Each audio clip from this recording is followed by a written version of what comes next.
Link TV, connecting you to the world. Link TV is viewer supported. Watch more at linktv.org. Since Faisal Shahzad was taken into custody, directly accused the Pakistani Taliban of being behind the conspiracy against Pakistan. True terrorist or political pawn?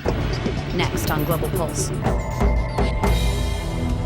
A comparison of how broadcasters worldwide are covering the attempted bombing in Times Square.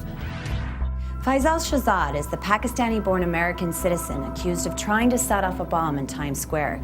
U.S. media coverage has been intense, but Americans aren't the only ones interested in this story. India's South Asian Newsline, which covers Pakistan as well as India, focused on the Pakistani Taliban, Tehreek-e-Taliban, and its relations with the U.S. Taliban leader Hakimullah Mahsood has appeared in a new video issued months after his reported death, vowing revenge attacks on the United States. Another video, allegedly issued by the Tehreek-Taliban on Sunday, claimed it was behind an attempted car bombing in New York Times Square at the weekend. But US officials have dismissed the claims.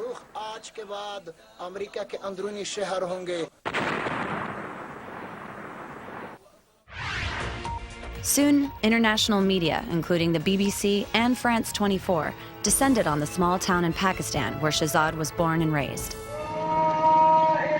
Muhib Bandar is a few kilometers from Peshawar. This quiet village is now at the heart of an international terrorism investigation. The failed Times Square bomber Faisal Shahzad was born and raised here. The family was well respected here. And those who know him say it's impossible to imagine this young, educated man is the New York bomber. People are saying he went to a training camp in Waziristan. No. He came back here a few months ago, but that was for a wedding. The community seems united in their support of Faisal Shahzad, and there are not many who believe he could be involved in terrorism. But ask around here, and there are hints of other things. This friend from childhood last saw the Times Square suspect 18 months ago.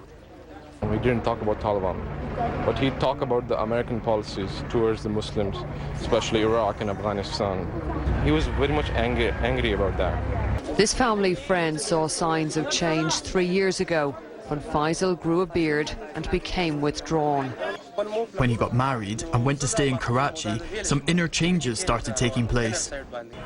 Faisal Shahzad passed unnoticed from the shadows of Karachi to the heart of Times Square. The question is how many others could do the same. In Pakistan, media were understandably sympathetic to Shahzad, even featuring officials suggesting dark conspiracies, as these reports from Pakistan's Dunya Today and GeoTV show. Interior Minister Rahman Malik said that the U.S. government has not made any specific investigatory requests. We also want to see whether this is a conspiracy against Pakistan. There are many groups that are seeking to destroy Pakistan's image. What kind of pressure was Faisal under? What kinds of pressures haunt Pakistani youth today? This situation with Faisal becomes suspicious when we hear Attorney General Eric Holder saying that he employs covert Pakistani agents. Reports show that Faisal's financial conditions were not very good. It becomes very easy to target such a man and to pull him into their trap.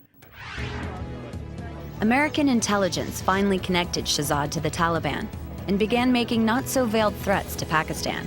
Those threats are designed to pressure Pakistan, but as Al Jazeera reported, they'll not necessarily lead to action.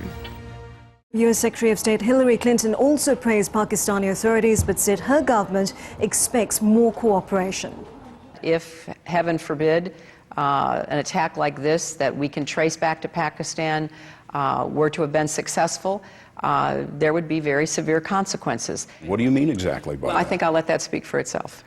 A lot of strategic analysts here in Pakistan believe that the American pressure tactics are primarily to prompt Pakistan to go for a major offensive in North Waziristan at a time when the Pakistani military is already preoccupied in South Waziristan, and the Pakistanis are questioning as to whether this is feasible or not. In the end, thankfully the bomb was discovered and no one was killed. Is Shahzad a true terrorist, or is he a pawn as the Pakistanis contend? Tell us what you think. Go to our website at linktv.org/globalpulse and leave us a comment. For Global Pulse, I'm Erin Coker.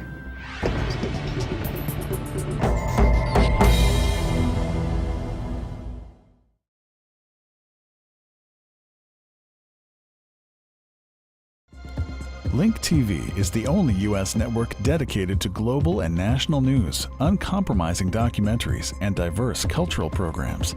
Programs which connect you to the world.